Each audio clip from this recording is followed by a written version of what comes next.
Hi everyone, I am Amudavalli, your Maths teacher. Welcome to Ammu Simple Maths for Class 10 CBSE Mathematics.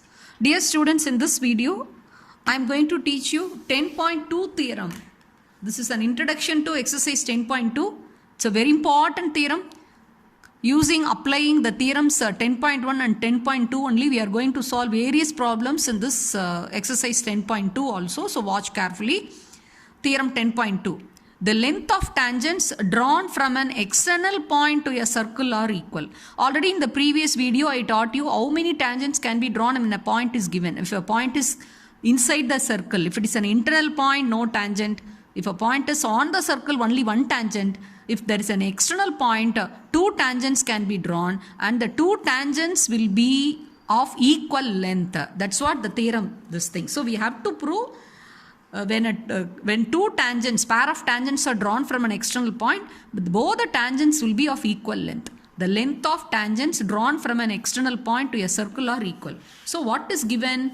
AP and AQ are the two tangents that is given, that is drawn from the external points A to the circle with the center O and the radius R. So we can draw this, what is given we can represent through a simple figure. Yes, this is the circle with the center O and the radius R, and A is an external point. From A, two tangents are drawn. Say let it be AP and AQ, and AP touches the circle at the point P. So here the P is the point of contact for the tangent 1, and this AQ touches the circle at the point say Q. So Q is the point of contact for the tangent 2. Okay.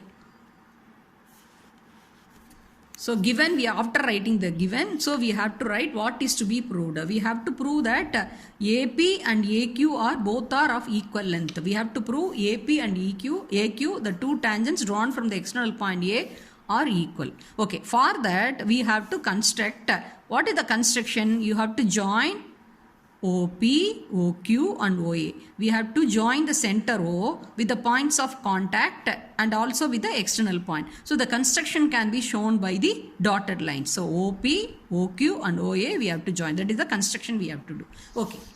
Now let us recall the theorem 1. So we have to write, we know that the tangent at any point of a circle is perpendicular to the radius through the point of contact. That means in simple manner, the tangent is perpendicular to the radius at the point of contact. At the point of contact. The tangent line and the radius are perpendicular to each other at the point of contact. So 10.1 theorem, we are going to apply 10.1 theorem, and we are going to prove that from the external point the tangents are drawn, they will be of equal length. Okay.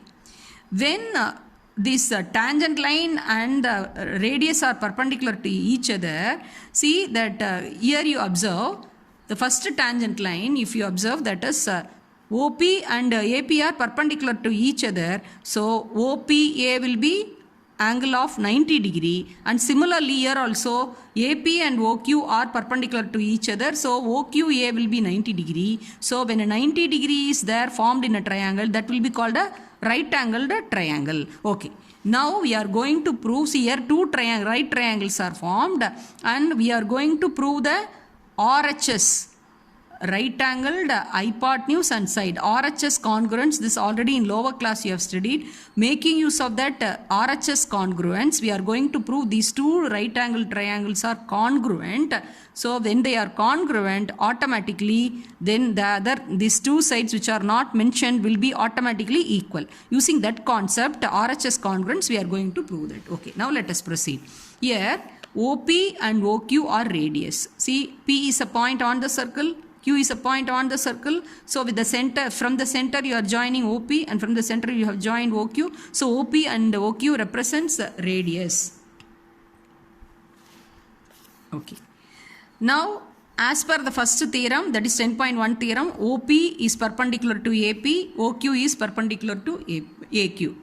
So OPA will be 90 degree and OQA also 90 degree. So these both are right triangles. What are the both right triangles? Triangle OPA and triangle OQA. So when you are mentioning a right triangle, that right angle formed must be kept as the middle vertex, OPA, OQA. Okay. Now in right triangles OPA and OQA, we have, so now let us see the sides and the hypotenuse. OP will be equal to OQ, that will be both are equal because both are radius of the same circle. Then OPA and OQA both are equal to 90 degree, both because of the from the first thing. Already we have proved from the theorem 10.1 they are 90 degree. Okay. Then this OA is equal to OA because their OA is opposite to 90 degree. That is OPA is 90 degree. This is opposite side. That means that is nothing but the hypotenuse. And OQA is 90 degree and OA is opposite side. So for both these right triangles, OA is the common hypotenuse. This is a common side. So OA is equal to OA. That is a common side. So RHS. So this is representing this, both the angles are equal, that represent the right angle. On OA is equal to OA, that represents the hypotenuse. OP is equal to OQ, that is radius, that represent the sides. So by applying the RHS criterion of congruence, triangle OPA is congruent to triangle OQA, then automatically the sides, that is AP and AQ must be equal by the concept that is CPCT, that is corresponding parts of congruent triangle. So here AP and AQ are, we have proved that they are equal because these two triangles are congruent triangles by RHS criterion of congruence. So AP will be equal to AQ by CPCT. Hence the two tangents drawn from an external point are equal. Hence the proof. It's a very simple proof only. Please understand the concept from the known concepts and the known theorem and the learned theorem. We have proved this theorem. Please practice well and watch several times. And if you have any doubt, you can ask in the comment section. Thanks for watching. Thank you, students.